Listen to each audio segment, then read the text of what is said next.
Nous partons à la découverte d'un atelier de percussion animé par Sébastien. J'ai démarré le djembé par le fruit du hasard. Mon frère jouait de la guitare et il a vu un concert avec un percussionniste de djembé et un guitariste. Il m'a dit achète une djembé puis on fait groupe. J'ai acheté un djembé pensant que ça y est, ça suffisait de jouer, de taper dessus, mais non. Ok. Et puis quelques années après, j'ai pris des cours comme ça avec un prof en privé, mais ça n'a pas trop duré. Et ensuite, un jour, alors que j'emmenais des personnes handicapées sur un marché gourmand, tu vois, en plein été, dans un corps de ferme, dans un joli village médiéval, on est arrivé là, avec des personnes en fauteuil, tu vois, à mobilité fortement réduite, et il y avait un groupe de percus. Donc, du coup, on s'est mis en phase 2, on s'est assis par terre, on sentait les vibrations, c'était super. Et à la fin de la représentation, je suis allé voir le groupe, et c'était en juillet. Et en septembre, j'ai démarré à prendre des cours avec eux. Voilà. Et puis c'est devenu ma passion. J'avais toujours des djembés avec moi, et je faisais des petites animations comme ça. Et ensuite, un collègue m'a dit, mais pourquoi tu n'en fais pas ton métier? Bon, je ne suis pas musicien professionnel, donc du coup j'en ai fait mon second métier, un métier complémentaire.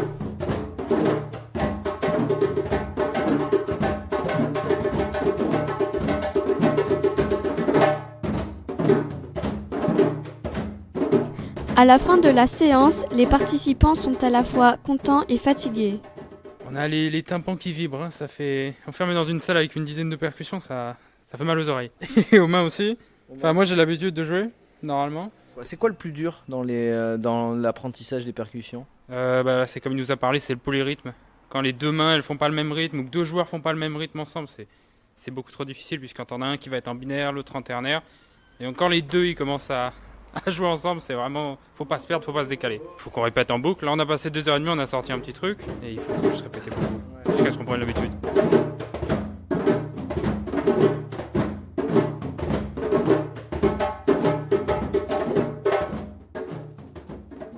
Je démarre toujours par une explication de qu'est-ce que c'est que le djembé, d'où ça vient, afin qu'on comprenne quel instrument ancestral on a entre les jambes, entre les mains. Et ensuite, je décris les 3 sons qu'il faut obtenir, qu'il faut acquérir. Et ensuite, on démarre comme ça en s'échauffant. Et puis, on essaye d'apprendre un petit rythme, un petit chant. Voilà. Et en fonction du temps qu'on a et des capacités de progression des élèves, on a...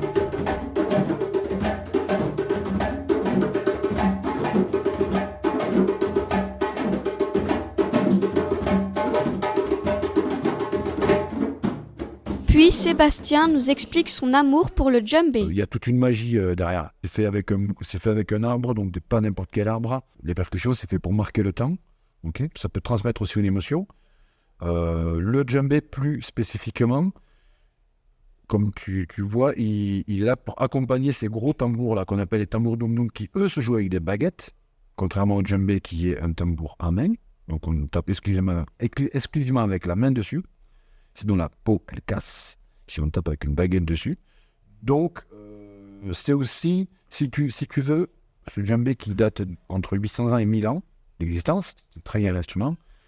Il est issu de peuples, donc du peuple des Mandingues, d'accord, en Afrique de l'Ouest, qui a un jour décidé que tout devait se passer avec du rythme, dans la joie, dans les fêtes. Donc tout ce qui va rythmer leur vie sociétale, que ce soit gai ou triste, que ce soit du travail, que ce soit des cérémonies, ok, ils ont décidé d'y coller des rythmes dessus, avec des danses, avec des cérémonies spécifiques.